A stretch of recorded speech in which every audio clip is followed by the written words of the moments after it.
살아가다 보면 마음이 요동칠 때가 있습니다. 누군가의 말에 상처받고 억울함이 치밀고 이유 모를 허무함이 마음을 덮을 때가 있지요. 그 감정이 너무 강해서 말투에 묻어나고 표정에 남고 결국에는 나의 태도까지 변해버릴 때 우리는 스스로를 잃어버리게 됩니다. 부처님께서는 이런 순간을 놓치지 말라고 하셨습니다. 감정이 일어나는 건 자연스러운 일입니다. 그러나 그 감정에 휘둘려 말과 행동을 하고 그것이 결국 삶의 습관과 태도가 되어버리면 괴로움의 고리를 끊을 수 없게 됩니다. 감정은 나일까요? 우리는 자주 이렇게 말하곤 합니다. 나는 화가 나, 나는 우울해. 나는 너무 불안해. 하지만 부처님께서는 이렇게 말씀하셨습니다. 수상행식 모두 내가 아니다. 내가 아니라면 거기에 집착할 이유도 휘둘릴 이유도 없다. 아안경, 감정은 나라고 착각할 뿐, 나 그 자체는 아닙니다. 그저 한순간 일어났다가 사라지는 마음의 그림자일 뿐이지요. 그림자에 사로잡히면 밝은 빛이 내 안에 있다는 것도 잊어버리게 됩니다. 그렇기에 부처님께서는 마음을 잘 살피고 다스리는 지혜를 강조하셨습니다. 감정이 일어나는 순간을 놓치지 말고 그 흐름을 알아차리는 것이 중요합니다. 감정은 무심코 따라가면 우리를 휘감아 버리지만 의식적으로 바라보면 그저 지나가는 현상일 뿐임을 알게 됩니다. 마음속에서 일어나는 감정의 파동은 바다의 파도와 같습니다. 파도는 끊임없이 일어나고 사라지지만 그 밑에 있는 바다는 언제나 고요하고 변함없지요. 우리 마음도 그러합니다. 감정은 일시적인 움직임일 뿐, 그 바탕이 되는 본래의 나, 순수한 의식은 변하지 않습니다. 이 진실을 깨닫는 순간 우리는 감정에 휘둘리지 않고 평온함을 유지할 수 있습니다. 내가 화가 났다고 해서 그 화가 나인 것은 아니며 내가 슬프다고 해서 그 슬픔이 내 존재의 전부는 아닙니다. 이 깨달음이 깊어질수록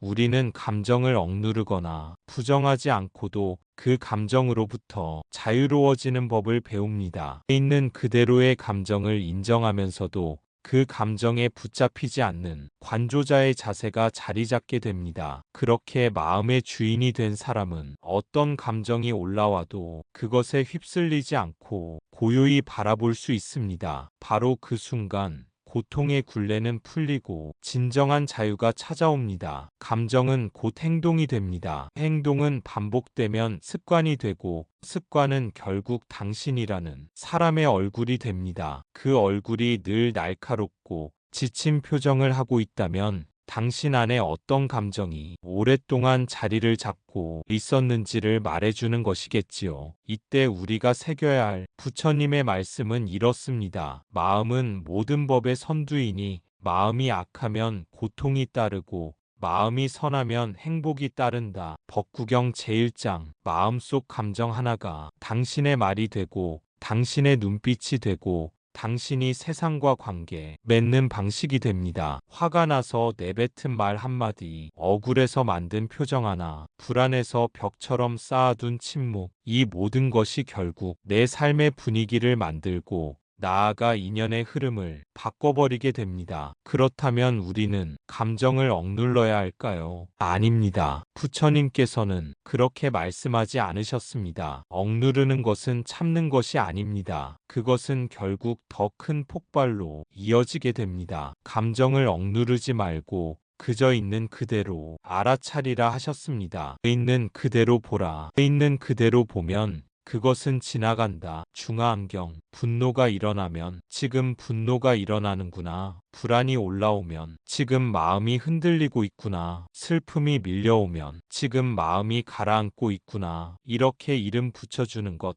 이것이 바로 정념입니다. 정념은 감정을 없애는 기술이 아닙니다. 그저 그 감정과 함께 있어주는 연습입니다. 마치 어린아이가 울 때 곁에서 조용히 안아주는 것처럼 내 마음을 알아주고 그대로 품어주는 것입니다. 감정을 억지로 없애려 들지 마세요. 그럴수록 감정은 더 강하게 저항합니다. 감정은 억압당할 때 괴물이 되고 이해받을 때 연기가 되어 사라집니다. 그래서 우리는 감정을 통제하려 하지 말고 그저 관찰하고 기다리는 법을 배워야 합니다. 이 순간 내 안에서 어떤 일이 일어나고 있는지를 판단하지 않고 비난하지 않고 바라보는 것, 그것이 마음을 자유롭게 하는 첫걸음입니다. 정념은 내면의 공간을 만들어줍니다. 분노와 불안, 슬픔이 일어났다가도 그 자리에 머무르지 않게 됩니다. 마치 흐르는 물이 바위를 만나도 그 자리에 고이지 않고 흘러가듯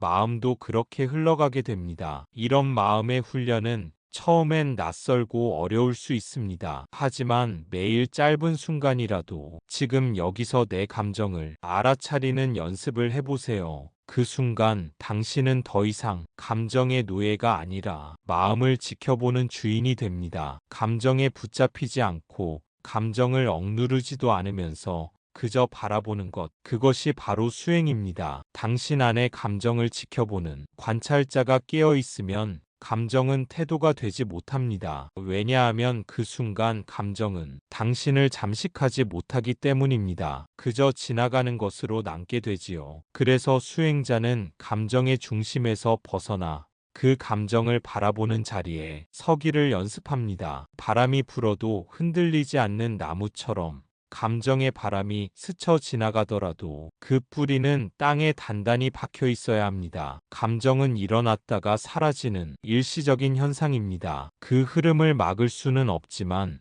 휩쓸릴 필요도 없습니다. 오히려 그 흐름을 알아차리고 그 안에서 배워야 합니다. 이 감정은 왜 지금 나타났는지, 어디에서 비롯되었는지 그 뿌리를 천천히 들여다보는 순간 우리는 그 감정으로부터 자유로워지기 시작합니다. 마음속에 분노가 자주 올라온다면 그 안에는 오랫동안 쌓여있던 상처나 두려움이 있을 수 있습니다. 불안이 반복된다면 미래에 대한 통제 욕구나 실패에 대한 강한 집착이 숨겨져 있을 수 있습니다. 감정은 우리에게 무언가를 말해주고자 나타나는 메신저입니다. 그러니 감정을 억지로 없애려 하지 말고 그 속에 담긴 메시지를 온전히 들어주는 것, 그것이 진짜 수행자의 태도입니다. 이렇게 마음을 살펴보는 일이 쌓이면 점점 감정에 붙잡히지 않는 내면의 공간이 자라납니다. 반응하기 전에 잠시 멈출 수 있는 여유, 상처받기 전에 스스로를 보호할 수 있는 자비심이 생겨납니다. 이 공간이 넓어질수록 우리는 외부 환경이나 타인의 말에 덜 휘둘리게 됩니다. 그저 감정이 일어나고 머물고 사라지는 과정을 바라보며 다시 중심으로 돌아오는 연습을 이어가게 됩니다. 그러는 사이 마음은 고요해지고 삶은 조금씩 맑아집니다. 수타니파타에서는 이렇게 말합니다. 분노에 분노로 맞서면 분노는 멈추지 않는다. 오직 자비로써 그 불은 꺼진다. 당신 안의 감정이 태도가 되었을 때 다른 사람도 그 감정에 휘말리게 됩니다. 누군가가 당신의 말투에 상처받고 당신의 태도에 문을 닫게 되고 결국 인연은 점점 메말라가게 됩니다. 감정을 알아차리는 수행은 결국 자신만을 위한 것이 아니라 모든 존재를 위한 자비의 실천입니다. 사람과 사람 사이의 인연은 말 한마디, 표정 하나에 의해 깊어지기도 하고 서서히 멀어지기도 합니다. 감정이 태도로 굳어져 버리면 우리는 무의식 중에 자신을 방어하고 타인을 밀어내게 됩니다. 그렇게 멀어진 인연은 시간이 지나면 다시 회복하기 어렵게 됩니다. 그래서 부처님께서는 자비를 말하신 것입니다. 자비는 단순히 부드럽게 대하는 것이 아니라 감정에 반응하지 않는 깊은 이해와 포용의 힘입니다. 내가 지금 이 말이나 행동으로 무엇을 만들고 있는가? 그것을 자각하는 순간부터 자비는 시작됩니다. 그 자비는 자신을 위한 방패이자 세상을 향한 다리입니다. 감정에 휘둘려 상대를 다그치고 마음속 분노를 외부로 투사하면 결국 나도 그 고통에서 벗어나지 못하게 됩니다. 그러나 그 순간 잠시 멈추어 상대의 아픔을 함께 바라보고 내 안의 반응을 지켜볼 수 있다면 거기서부터 관계는 다시 연결되기 시작합니다. 이해받지 못해 상처받은 이에게 부드러운 말 한마디를 건네는 것, 무례한 말에 맞서지 않고 고요하게 바라보는 것, 마음이 다친 사람 앞에서 나부터 따뜻한 눈빛을 보내는 것. 이런 작은 실천 하나하나가 자비의 씨앗이 되어 인연의 밭에 심어집니다. 그리고 그 씨앗은 언젠가 가장 필요한 때에 연꽃처럼 피어 나와 타인을 함께 구제하는 길이 됩니다. 감정을 다스리는 일은 곧 세상을 맑히는 일과 다르지 않습니다. 감정이 태도가 되지 않으려면 매일 조금씩 마음을 살펴야 합니다. 마치 창문에 먼지를 닦듯이 마음의 거울을 닦아야 합니다. 오늘 하루 나는 어떤 말투를 썼는가? 오늘 하루 내 얼굴엔 어떤 표정이 있었는가? 내가 뱉은 말, 내가 품은 마음, 그것은 나를 평화롭게 만들었는가? 아니면 누군가를 찌르지 않았는가? 이렇게 돌아보는 것. 이것이 곧 사유요 수행입니다. 이러한 사유는 단순한 반성이나 후회가 아닙니다. 그저 잘잘못을 따지는 것이 아니라 내 마음의 흐름이 어디로 향하고 있었는지를 바라보는 일입니다. 마음은 늘 바쁘게 움직입니다. 무언가를 원하고 판단하고 비교하며 순간순간 감정을 만들어내지요. 그래서 마음을 들여다보는 시간은 그 흐름을 붙잡아 두는 것이 아니라 그 흐름이 나를 어디로 데려가고 있는지를 알아차리는 일입니다. 때론 그 안에 숨겨진 두려움이 보일 수도 있고 사소한 말에도 흔들리는 민감한 자아가 드러날 수도 있습니다. 그러나 그것을 있는 그대로 받아들이고 인정하는 순간 우리는 마음속 깊은 곳에 조용히 머물 수 있는 힘을 얻게 됩니다. 수행은 큰 결심이 아니라 작은 돌아봄의 반복입니다. 하루에 단 5분이라도 내 마음이 상태를 조용히 바라보는 것, 그 시간이 쌓이면 감정은 점점 투명해지고 태도는 더욱 부드러워집니다. 오늘 내가 어떤 마음을 품었는지를 아는 사람은 내일 더 나은 마음을 준비할 수 있습니다. 감정이 삶을 끌고 가게 두지 않고 오히려 내가 마음의 방향을 이끌어갈 수 있도록 돕는 것, 그것이 바로 사유의 힘이며 진짜 수행자의 일상입니다. 부처님께서는 말씀하셨습니다. 감정은 구름과 같다. 오지만 머무르지 않고 사라진다. 마음의 하늘은 언제나 맑고 고요하다. 구름의 마음을 빼앗기지 마세요. 당신은 구름이 아닙니다. 당신은 그 너머의 하늘입니다. 감정은 지나가고 그 감정을 바라보는 당신의 마음의 주인은 늘 그 자리에 있습니다. 하늘은 흐를 줄도 알고 개일 줄도 압니다. 하지만 본래의 하늘은 한 번도 더럽혀진 적이 없습니다. 우리는 자주 감정이라는 구름에 마음을 묶어놓고 그것이 곧 나라고 착각합니다. 하지만 당신은 감정이 아닙니다. 감정은 당신을 스쳐 지나가는 한 장의 장면일 뿐,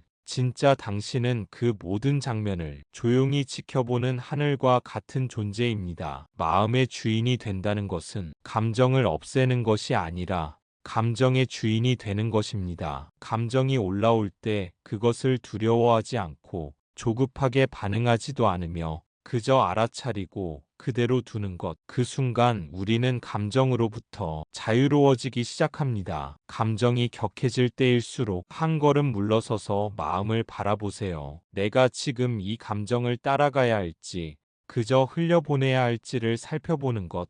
그 짧은 틈이야말로 지혜의 시작입니다. 그 틈이 점점 넓어지면 어떤 감정도 당신을 삼키지 못하게 됩니다. 그저 오고 가는 흐름으로 남게 되고 당신은 그 가운데서 더욱 고요하고 단단해집니다. 그리고 그 고요함은 결국 당신을 지키는 가장 강한 힘이 되어줄 것입니다. 오늘도 누군가의 말이 당신을 흔들 수 있습니다. 상처 주는 말, 무시하는 태도, 억울한 상황. 그때마다 부처님의 이 말씀을 떠올려 보세요. 지혜로운 이는 감정의 파도 위에 떠 있지 않고 그 밑에 바닥을 본다. 당신의 마음 밑바닥에는 고요함이 있습니다. 그 고요함은 누구도 빼앗을 수 없고 당신이 선택할 수 있습니다. 나무 아미타불 관세음보살. 오늘도 감정은 지나갑니다. 그러나 그 감정이 당신의 삶이 되지는 않기를, 감정이 당신의 얼굴이 되지는 않기를